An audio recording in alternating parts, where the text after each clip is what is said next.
It's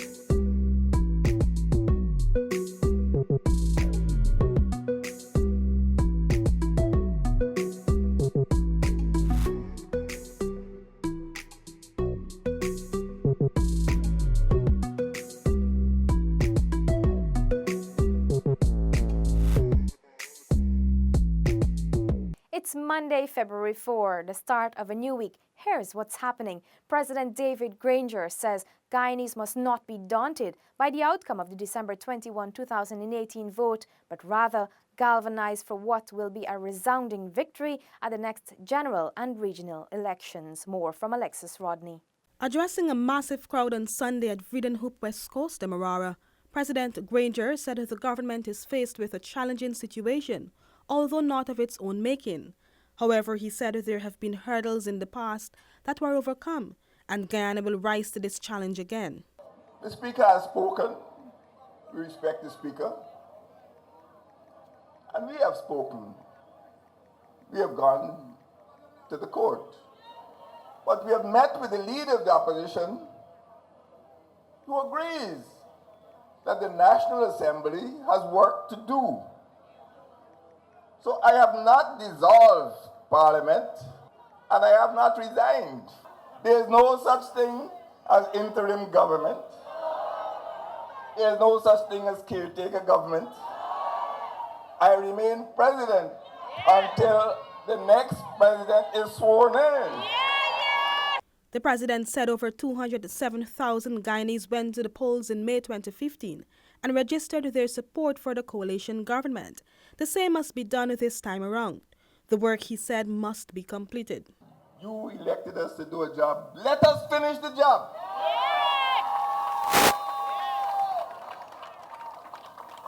You didn't elect Barrett to do the job. You didn't elect Infant to do the job. Give us a chance to finish the job. Whatever happens, put us in the driving seat and you'll see the transformation. You'll see the change in every community, in every village, in every region. According to the president, the coalition is a group of 6 serious parties that remains a legal legitimate government. He advised the Guyanese to choose wisely who they want to lead the country in the years ahead, because voting for a party that stamped on local democracy for 23 years is definitely not the way to go. We have come to a critical juncture in the history of this country. It is not about David versus Irfan. It is about the future of our children. It is about whether they can grow up in a democratic state. It is whether they can enjoy the quality of life that we promised them. Reporting for InfoHub, Alexis Rodney. During a recent visit to the Pomeroon and Supernam region, Prime Minister Moses Nagamutu was updated on the progress of the rehabilitation of the Supernam Stalling, which is expected to be completed by March 2019. And Arakan filed that report. In an invited comment, project engineer of the Sea Defense Department with the Ministry of Public Infrastructure, Colin Giddens, said the project is about 70% completed. So far, the project is about 70% completed. A lot of the work was the steel sheet pile revetment that is in front here. And the other aspect, that's about 50% of the project. And the other aspects with the construction of the building and so on is the other 50. The project is slated to have flood and erosion protection structures in critical sections and the implementation of infrastructural, architectural, and landscaping enhancements. The new stelling will have the capacity to moor a large number of boats. Prime Minister Nagamutu, addressing speedboat operators, said the rehabilitation of the facilities will enhance the way they conduct business. This is going to be one of the major attractions for Essequibo. This is where I'm told all the action will happen, day and night. And I'm told they're hoping for a March deadline. And of course, it is providing better facilities for you, a better environment within which speedboat operators can now work. Your passengers are getting more secure landing and so on. So your business will be enhanced by this as well.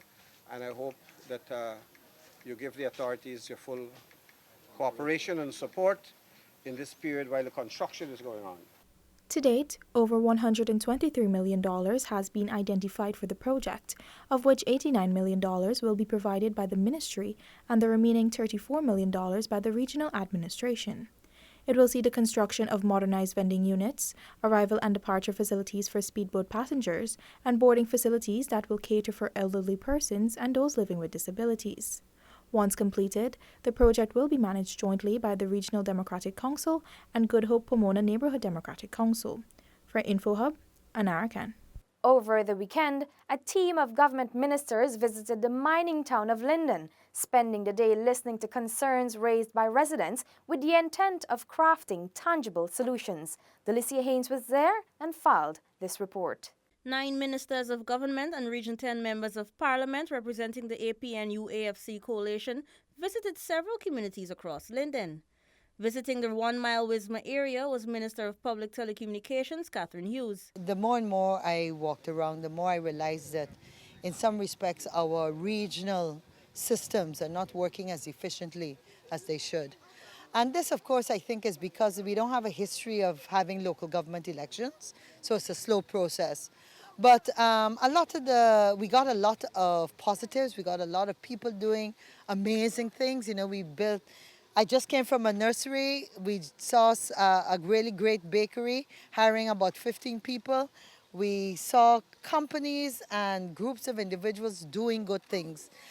In the background here is a road that was fixed. So we know that things are happening. But of course, there is an urgency in communities to see more done. Minister Joseph Harmon was in Blueberry Hill, where he visited the hospital and handed over streetlights to the community. Well, we're here as a government to see the conditions under which people live, to get a feedback from them, hear from them what are the matters which affect them. As a government, you know, it is our duty, our responsibility to ensure that that good life which we speak about goes to the people. So we are able to see the situation in which people live. What is important is that all of them, without one, were in support of the government. They support the government, they support our program.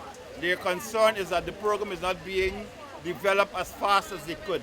Meanwhile, other ministers also visited the communities of Amelia's Ward and Christianburg, among other areas in Linden. Regional Member of Parliament Drummond Figueroa was pleased with the ministers' initiative. I'm happy that several ministers of government would have come to Linden and particularly dispersed themselves all across the community so that they could have engaged the residents, the business community, all the persons from the various communities within Linden to basically hear directly from them what are some of the issues that are affecting those communities, and also for the people to say thanks for all the efforts and the developmental works that the government would have been doing in those communities. Residents of these areas indicated that they would like to see more job opportunities for young people, while they need more direct access to government services.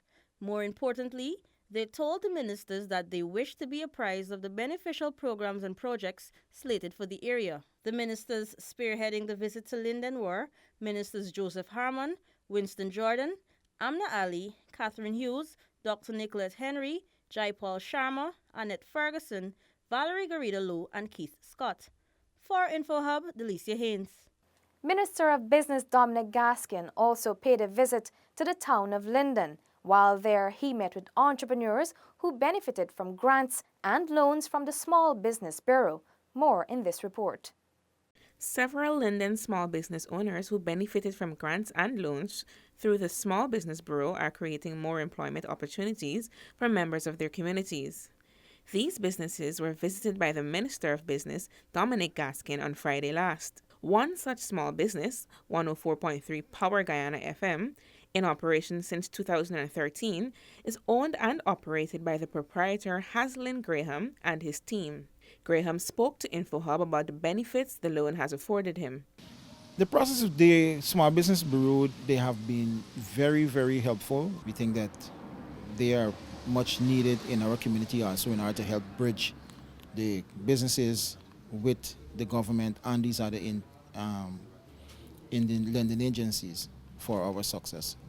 As the only marketing and broadcasting radio station serving Region 10, the small company is looking to expand its services as far as Georgetown. Another booming small business venture in operation for over 10 years in the Linden community is Hyacinth's Bed and Breakfast, which offers employment opportunities to other small businesses and self-employed persons in the region. But I think small business is good for Linden because with the lack of jobs on the whole, I think Small Business Bureau really can help develop the small businesses, help them to probably do better market themselves, and a better sense of what can happen. So I think small business is very, very good for Linden. The Small Business Bureau, which falls under the purview of the Ministry of Business, has been customizing loans and services for small businesses throughout Guyana. For InfoHub, Letitia Isaacs.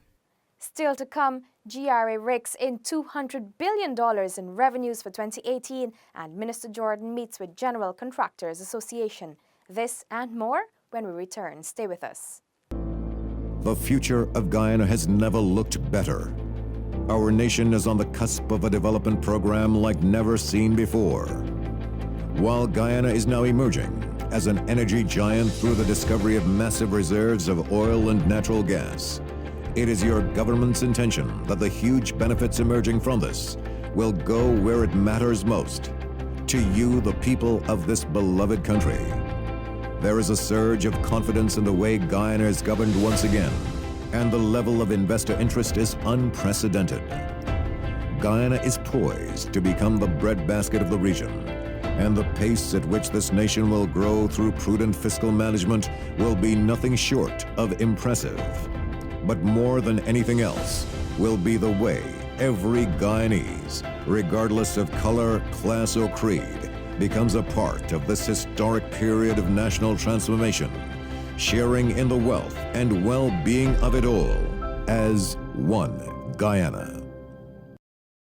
Welcome back. In positive news for the economy, the Guyana Revenue Authority announced that it collected $200 billion in revenues for 2018. Here is that report.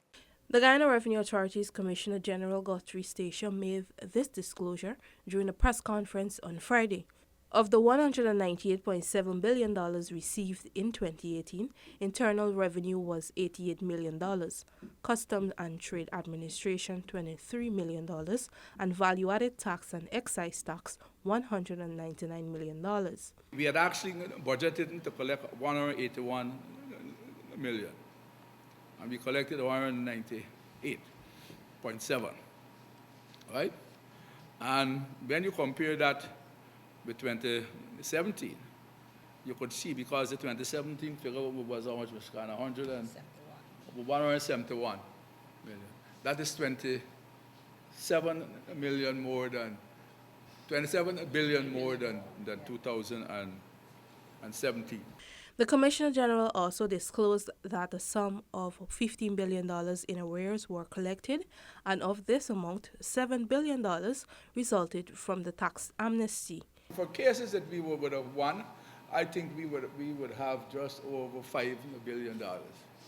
For cases that are in front of the courts, it would be more like 14 or 15 billion dollars that are before the courts. The excess of debt that Mr. Simbo is saying, for taxes that would be in arrears, which also would include taxes in objections and these things, is about $40 billion. The Commissioner General said that while there have not yet been any direct revenues from the oil and gas sector, revenues were garnered through the withholding of taxes and additional pay from employees within the industry. Sneaker Thorne, InfoHub. Minister of Finance Winston Jordan has assured the General Contractors Association of Guyana that the government will look into matters of concern facing its members, particularly small contractors. The minister met with the body this morning. Felicia Valenzuela was there and filed this report. During the meeting, the General Contractors Association highlighted several criteria which, in their view, delay small contractors from completing tendered projects.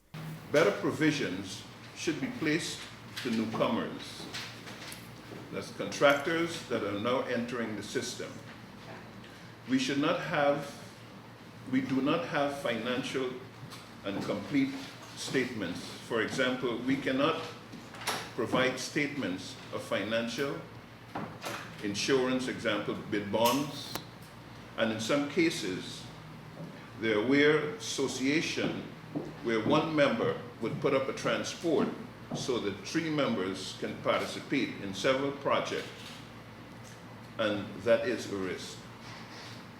Some of us cannot keep up with a business account because there's so much money that needs to be deposited on a consistent basis, let alone to have a financial statement to be able to present it for tender. Current president of the GCAG, Kurt Rogers, was accompanied by past president Aubrey Jones, secretary Janet April, committee members Elroy Adams and Shafita Zeke. After brief discussions, Minister Jordan, accompanied by chairman of the National Procurement and Tender Association, Berkeley Wickham, assured the contractors that government will ensure a fair playing field for them. However, he noted that many of the criteria GCAC has concerns with were in keeping with best practices and cannot be removed. The government, as you know, have also been trying to make life a little easier. We have the requirement for the NIS compliance for the first-timers that has been removed. Also the requirement for the first-timers as relates to the income tax compliance. Asking us to remove bid bonds and mobilization and so on is a tall order. We are bound by the Procurement Act of 2003. And in that act, it says that from the beginning, every supplier or contractor wanting to participate in procurement proceedings must qualify by meeting such of the following criteria as the procuring entity considers appropriate: that it possesses and has access to technical competence, financial resources, equipment, and other physical facilities, managerial capability, reliability, experience, and reputation, and the personnel to perform the contract. Minister Jordan says the problems being experienced by the contractors require creative approaches. However, this must be done at the level of the association. Reporting for InfoHub, Felicia Valenzuela. Today, we observe International World Cancer Day with the aim of showing support, raising our collective voice, taking personal action, and pressing our governments to do more in the prevention, detection, and treatment of cancer. This year's theme, I Am and I Will, is a call to action that urges personal commitment and represents the influence of individual action taken now to impact the future. So whether you do something big or small, remember, every action has an impact. Get involved in the fight against cancer. As matrimony activities move apace, it was no surprise that this year's Junior Soca and Calypso competition created a bit of a stir, as many well-prepared contestants were battling it out for supremacy. Neola Damon was at the event and filed this report. Held at the Region 7 Bartica Community Center on Saturday evening, residents were given a treat of a lifetime as the Junior Soca and Calypso competition finals saw 12 energetic and charismatic young singers laying it all out on the stage. What kind of man? What kind of man? Tell me what kind of man? Send it in. Miss May was always complaining, oh yeah, about she old girl in Jenna, aha. Repeat yourself, don't take the stressful happiness. Please copyright it. In brief remarks, Minister of Social Cohesion, Dr. George Norton, thanked the residents for their participation and support of the event. This year, it's going to be brighter and bigger. And this is why we are here bringing a part of Central Match Committee activities to you. Defending Junior Calypso monarch Javinsky Thorne lost the crown by a mere 2 points to Jamal Stewart, who caught the judge's eye with his song Miss May O Car Engine. However, Thorne did walk away with the title of 2019 Junior Soca Monarch with his entry the stage.